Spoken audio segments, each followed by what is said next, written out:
ito ay rated SPG. Striktong patnubay at gabay ng magulang ang kailangan. Maaaring may masiselang tema, lengguwahe, karahasan, sexual, horror o droga na hindi angkop sa mga...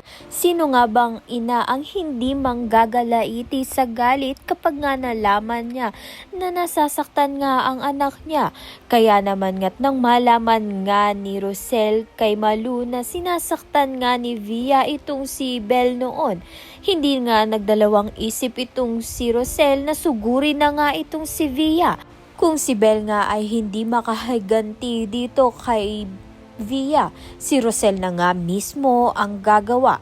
Sa kabilang banda naman nga, nakita nga ni Rosel kung paano nga ipinahiya Tali itong si Bel. Kaya naman nga kilagad nga ni Rosel itong si Tali upang ang ibalik sa kanyang ina na si Melania, at hindi pa nga niya ito binabalik.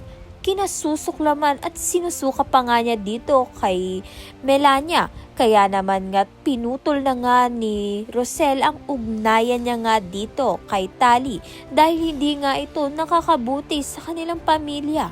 Kaya naman nga yan at iba pa ang dapat nating pakaabangan. Maraming salamat sa iyong panonood.